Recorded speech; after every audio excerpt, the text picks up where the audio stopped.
Hey everyone, welcome back to my YouTube channel and my podcast if you're listening. My name is Lisa Tamati and today I wanted to do a deep dive into the NAD story and to sort of extrapolate on what was been going on in the last few years where we've been talking about NAD and NR and NMN and why that's not the whole story. So we're going to do a bit of a deep dive into this pathway and talk about nicotinamide mononucleotide, nicotinamide riboside, and other things that you need to consider if you're trying to impact the NAD pathways. So NAD is an incredibly important molecule. And it really pays to pay attention to it, so to speak, for the longevity realm if you're wanting to live longer and fuller lives. And its full name is Nicotinamide Adenine Dinucleotide, or NAD+. It's in every cell and contributes to over 500 different reactions in the body as a coenzyme substrate. Now, NAD+ is a signaling molecule. It's crucial for ATP production. So that's the energy of the cell produced by the mitochondria, and that's dependent on NAD+. And in this way, it's like the energy source, but also it has a relationship with the longevity proteins known as the sirtuins, the famous sirtuins, of which there are 7.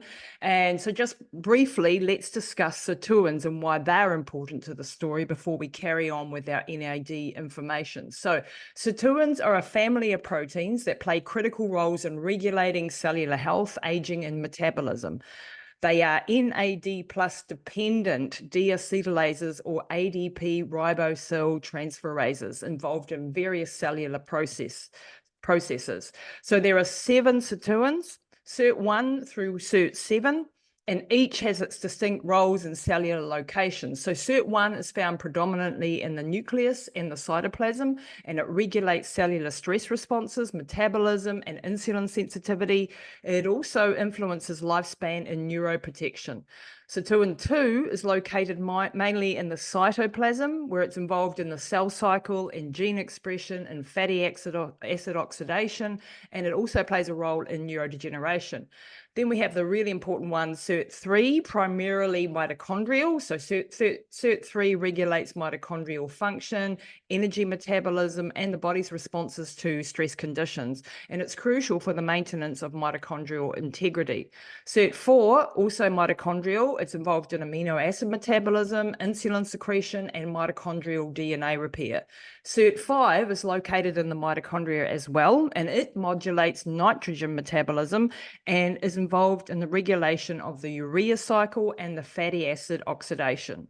SIRT6 is found in the nucleus, and SIRT6 is important for DNA repair, telomere maintenance, and inflammation regulation, and it also influences lifespan and metabolism. And lastly, SIRT7, predominantly nuclear, particularly associated with nucleoli. It's involved in maintaining genomic stability and regulating ribosomal RNA transcriptions. Now, the sirtuins are found across different tissues in the body, playing vital roles in the energy, efficiency, stress resistance, and aging processes, and they are considered potential targets for therapies aimed at age-related diseases and metabolic disorders due to their broad regulatory functions. So now we've learned what sirtuins are about and why they're important. They're dependent on the NAD. Let's go back to the NAD story. So all the sirtuins are, as I said, NAD dependent, but it also has impact. NAD also has impact on the multiple hallmarks of aging. And today we also wanted to discuss mainly the salvage pathway in this NAD story. Now, the salvage pathway is the most important pathway for making NAD, and it's a way that the body recycles NAD. And we also want to talk a little bit about an enzyme called NMMT, and we also want to talk about methyl donor depletion and why CD38, one of the inflammatory molecules, is also important for this discussion, okay? So firstly, what is NAD? NAD+ is a critical coenzyme found in all living cells.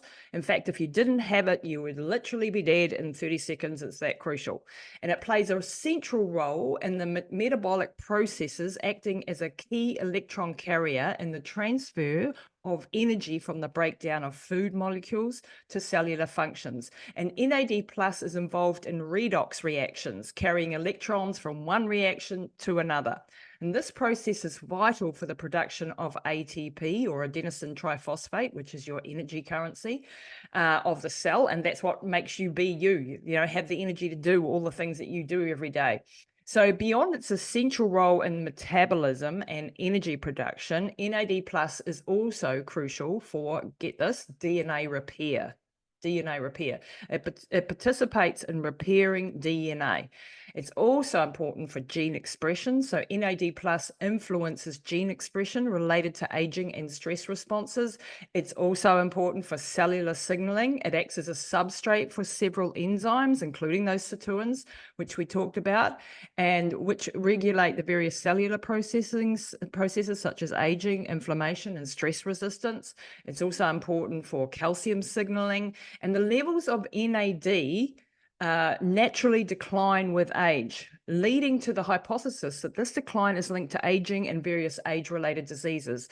In fact, NAD levels decline by 50% every 20 years, and that's from age 0. So by the time you're 20, you've already got 50%, and then by 40, you've got 50%, and that's why our energy levels sort of go down as we get older and we notice it. So how does the body make NAD+? Now, the body synthesizes NAD+ through 3 main pathways, each utilizing different precursors. And these pathways are essential for maintaining adequate NAD+ levels. It's crucial for cellular energy production, DNA repair, and signaling processes, as we said. Now, there is a pathway called the de novo synthesis pathway, and that starts from the amino acid tryptophan. And tryptophan is converted through several steps into nicotinic acid mononucleotide, eventually leading to NAD+ production. This pathway is considered de novo because it begins with a basic dietary component and builds the NAD+ molecule from scratch. Then there's the Price-Handler pathway, and this uses nicotinic acid, also known as niacin or vitamin B3, as its starting point. And nicotinic acid is converted into nicotinic acid mononucleotide, all these big names, which is then converted into nicotinic acid adenine dinucleotide, NAAD, and finally to NAD+. And this pathway is named after the scientist who elucidated it and represents a salvage pathway that recycles components back into NAD+. And then there's the most prominent pathway, and this is the salvage pathway for NAD+ biosynthesis in humans. So it recycles nicotinamide, which is abbreviated NAM, a form of vitamin B3, and nicotinamide riboside back into NAD+. And nicotinamide is converted into nicotinamide mononucleotide by the enzyme nicotinamide phosphoribosyltransferase transferase, which is abbreviated NAMPT. And this is the important thing. This is the enzyme that starts to decline as we age. And so this is why it's not just about putting more precursors into the mix, or one of the reasons. So our enzyme NAPT goes down.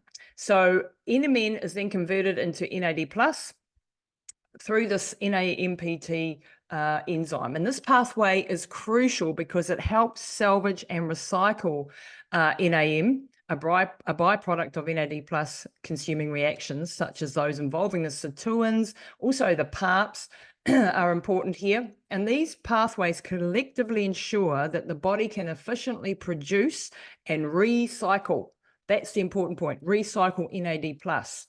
Okay, so today we want to focus mainly on the salvage pathway, which, as we said, is the most important one. So we know we want to have good levels of NAD+, and we know too that it declines by 50% every 20 years.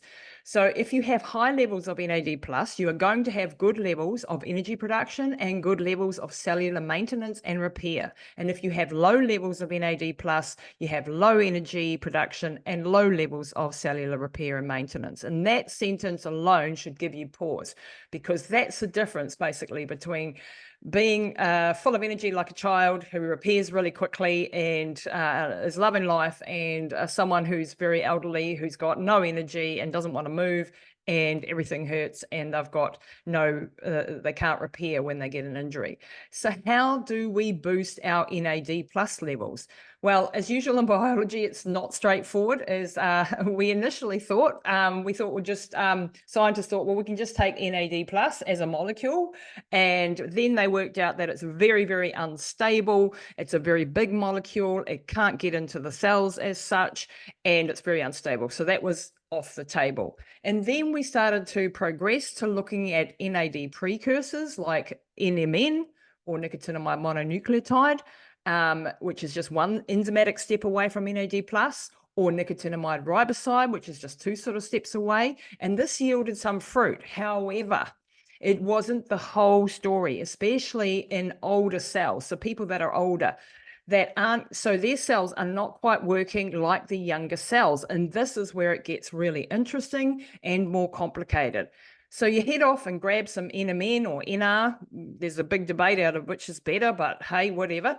Great, you increase your NAD and it gets used up in the production of ADP, or by the sirtuins, or by the PARPs, or by something called CD38, which we'll get to in a minute, or it's used in DNA repair, etc., etc. And this, when it's used up, that's where it becomes a problem, because usually it would go into this salvage pathway and be recycled.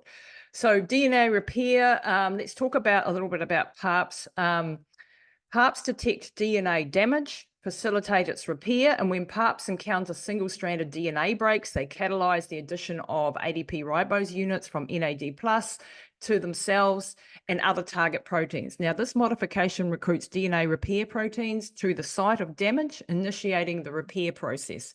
Cell death regulation, beyond their role in the DNA repair, PARPs are involved in regulating cell death pathways, including necrosis and apoptosis, and excessive activation of PARP1, a prominent member of the PARP family, can deplete cellular NAD+ and ATP levels, leading to that cell death, particularly in ischemic conditions where the blood supply is restricted. And then there's the transcription regulation. So the PARPs also play a role in regulating gene expression by modifying chromatin structure and influencing the activity of transcription factors. And this allows PARPs to control the expression of genes involved in inflammation, DNA repair, and cell survival. PARPs are also involved with inflammation and immunity, and their enzymes are involved in the regulation of inflammatory responses and the maintenance of immune system function. They modulate the activity of various proteins and transcription factors involved in immune signaling pathways. And the other thing that gobbles up NAD plus, besides the DNA repair, the ATP, the PARPs, is this enzyme called CD38. Now, this is an enzyme that increases as we age, as inflammation goes up in the body and the senescent cells accumulate. And this is actually the connection between senescent cells, inflammation, CD38, and declining NAD levels, which actually becomes a vicious cycle. So when we're wanting to boost our NAD levels, we need to think, how do we lower CD38? Because CD38 is a voracious eater of NAD plus in the body. So, and it has a higher affinity than the PARPs or the sirtuins to take that NAD plus. And by doing so, this is where we can run into trouble, because we're actually promoting the inflammatory process if we don't address the CD38, which we'll get to in a moment about how we do that. So CD38 is a multifunctional enzyme found on the surface of many cells, immune cells, including B lymphocytes, T lymphocytes, and natural killer cells. It serves various roles in cellular processes such as calcium signaling, cell adhesion,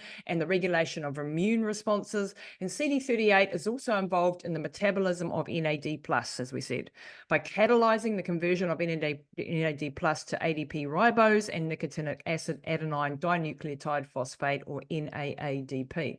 Now, this activity impacts processes relating to aging, inflammation, and the pathophysiology of several diseases, making CD38 a target of interest. So what we need to take away from this all of that gobbledygook, is that we really want to lower CD38 levels in the body if we are wanting to impact our NAD levels. And this is a part of the conversation that's sort of been missing in the popular longevity space. So it's not just about topping up the precursors, because if CD38 levels are high, that NAD will just get gobbled up and it won't be used for the things that we want it to be actually used for, and it may actually promote inflammation, which we don't want. So we want to be attacking inflammation, getting our CD38 down, and there are so many things, and that's a podcast for another day, or a video for another day, on how we can impact our inflammation in the body. But what can we actually do at the CD38 level? So poor NAD plus is in more demand as we age, number one, from CD38, but at the same time, we have this perfect storm. This also happens at the time when we are recycling it less via that salvage pathway that I talked about in the beginning. So there's that enzyme, that NAMPT enzyme, and that's a rate limiting enzyme that recycles nicotinamide back into NAD+, and its function declines as we get older. So when we take NAD precursors like NMN or NR, we get a boost in NAD initially, but then if our NAMPT enzyme isn't working as it did when we were younger, where it takes the broken down product of nicotinamide that's left over after NAD is used up, and it converts it back into NAD, to put simply, that's recycling. Well, when this enzyme isn't optimal, that recycling doesn't occur. And what then happens is that nicotinamide starts to back up in the cell, and then it's taken by an enzyme called NMNT, and it's excreted. And this can lead to methyl donor depletion. So a methyl group is added, and then it's escorted out of the cell because nicotinamide is building up in the cell, and the cell doesn't like its build up. So instead of it flipping back into NAD+, which is what we want, it actually, the enzyme NMNT comes along and methylates it, and we excrete it out of the body that way, which can lead to methylation donor depletion. And this can have massive ramifications, from everything from DNA repair and synthesis to mood and behavior problems, because you're under methylating, and cardiovascular risk, and many other things. So you don't want methyl donor depletion. And there are things that we can do to address this, which we'll get to in a little bit. So when you have methyl donor depletion, this can impact many things, from altered gene expression, can lead to improper activation or silencing of genes, increasing the risk of developmental issues and diseases, including cancers, impaired neurotransmitter synthesis. It affects the production of dopamine and serotonin, potentially leading to mood disorders, as I said, and neurological conditions. It can lead to elevated homocysteine levels, and this can lead to cardiovascular disease. So without adequate methylation, homocysteine can rise, increasing the risk of cardiovascular diseases and strokes. It can lead to a weakened immune response, may compromise immune cell function and the body's ability to fight infections, and possibly influence autoimmune diseases, reduce detoxification capacity, impairs the liver's ability to detoxify toxins and hormones, affecting overall health, compromise cell membrane and nerve function, affecting the synthesis of components critical for cell membrane fluidity and the myelination of nerves, impacting nerve signal transmission, increase aging and oxidative stress, may reduce the body's defenses against oxidative stress, and contribute to the aging process. So this is why, when you are looking to increase your NAD levels, you'd be wise to add in methyl donors, things like TMG, the B vitamins, B complex, B12, B9, and others, and or factors that inhibit the NMNT enzyme, things like EGCG, or from green tea is, for example, one of those, but we'll get to that in a minute, which methylates the nicotinamide that can build up in the cell.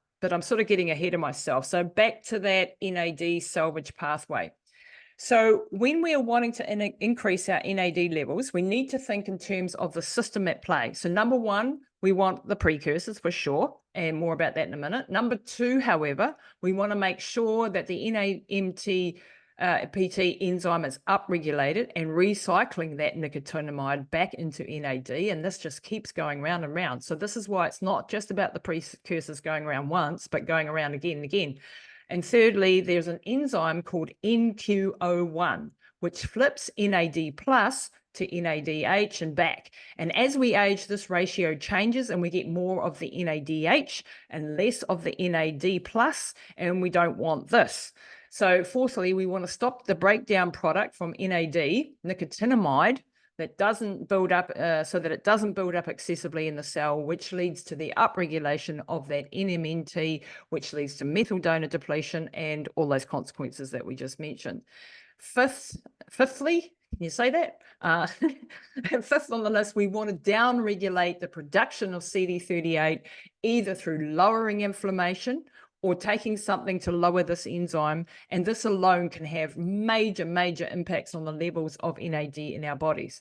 So now we know the 5 areas that we need to target. Let's go to number 1 and look at the precursors. So we can take nicotinamide itself. Now, there is some in vitro research suggesting this can inhibit the sirtuins, but this is only at very high levels in vitro and not in vivo, so don't worry about that, in other words. And this conversion does not directly require a transport protein for nicotinamide itself, but involves several enzymatic steps. Then we can take, so nicotinamide is first converted into nicotinamide mononucleotide by the enzyme NAMPT, and this is a key step in that salvage pathway, and this is critical for the recycling of that nicotinamide into NAD+. Then we've got NMN adenyl transferases, NMNATs. So NMN is then converted by NAD+ by NMN to NAD+ by NMN adenyl transferases, a family of enzymes found in different cellular compartments, including the nucleus, cytosol, and the mitochondria. And while nicotinamide itself doesn't require a special transporter protein to enter the salvage pathway, the effective transport of NMN into the cells where it can be converted to NAD has been the subject of research. And recent studies suggest the existence of specific transport mechanisms or transporters for NMN, indicating a complex regulation of NAD plus biosynthesis and cellular uptake of its precursors. However, the exact nature of these transporters and their roles in NAD plus biosynthesis are still being explored. So nicotinamide is one option. Then you've got nicotinamide mononucleotide and nicotinamide riboside, the famous ones, basically, the other precursors. And they have pathways that facilitate their conversion into NAD plus in the body. NR is converted into NMN through the action of nicotinamide riboside kinases, and NMN is then converted into NAD plus by NMN adenyl transferases, which are present in the nucleus and the cytosol and the mitochondria. Now, efficiency in boosting NAD+. Both NR and NMN are considered efficient methods for increasing NAD+ levels because they bypass the rate-limiting step catalyzed by the enzyme nicotinamide. Nicotinamide phosphoribosyl transferases, that NMN, NAMPT, my God, these NMNs and NAMs and all that, involved in the salvage pathway of NAD plus synthesis from nicotinamide. Now, there's still a raging war amongst these precursors as to which is best, and I'll leave it up to you to decide what you want to do with that. But the body will benefit from having some precursors ready to go in any case. So let's now go and look at what other ingredients we can take alongside the precursors to support the salvage pathway limitations, the methyl donor situation, and the CD38 situation, and also ingredients that may have other benefits as well. So this is perhaps not an exhaustive list, but this is getting to the crux of this video. What do I do to increase my NAD levels without causing methyl donor depletion, without causing more inflammation and other issues, without, increasing my risk for cardiovascular disease and all the other nuance to this conversation? So this isn't an exhaustive list, and I know more research is going to come out and more studies are needed. So with that, caveat in place. So how do we do this? How do we increase our levels in such a way as to really impact the speed of which we're aging, and also ingredients that will give us more energy and a more youthful cellular energy metabolism that work in a systems approach? So nicotinamide, as we said, NMN, NR. Then one of the other ones is Sophora japonica, which contains quercetin and rutin. And this upregulates the NAMPT enzyme, the one that declines as we age. So this is an absolutely crucial part. Now, quercetin does other things, and it's a fabulous thing. And why not put that in the mix to increase that NAMPT? Then there's apigenin. And apigenin, which is an extract of things like chamomile and parsley, and you can get synthetic or natural forms. I prefer the natural form. This apigenin is a known to lower the CD38 levels in the body. So I think this is probably the most crucial piece of the puzzle, is to lower the CD38. So apigenin for me is an absolute must to be taking if you're doing anything with the NMN, NR, nicotinamide precursors. To put that in the mix to lower that CD38. I would also say on that point, all of the other things that you can do to lower inflammation in the body are also relevant.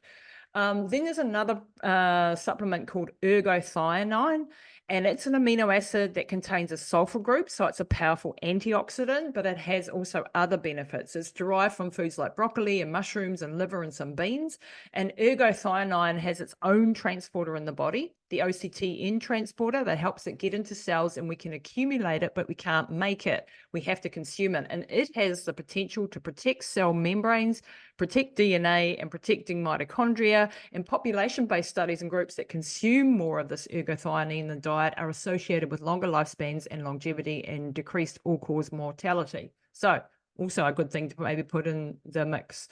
Then there's R-alpha lipoic acid, and it has to be the R version.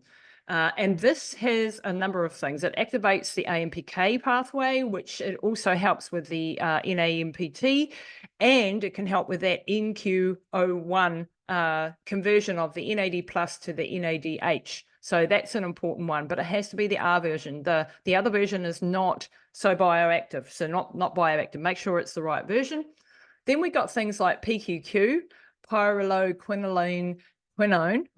Another mouthful, is a small quinone molecule that has attracted interest for its potential impact on cellular functions, particularly in relationship to mitochondrial health and antioxidant activity. And several indirect mechanisms have been proposed through which PQQ might affect NAD plus levels and related cellular processes.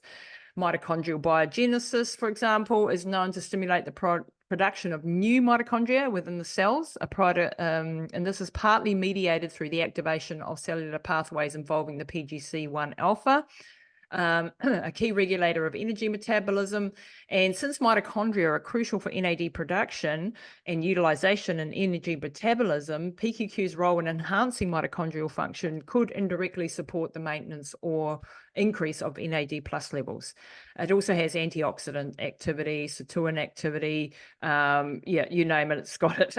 Also interaction with NADH. PQQ also functions as a redox cofactor in some enzymatic reactions, potentially influencing the cellular NAD plus to NADH ratio.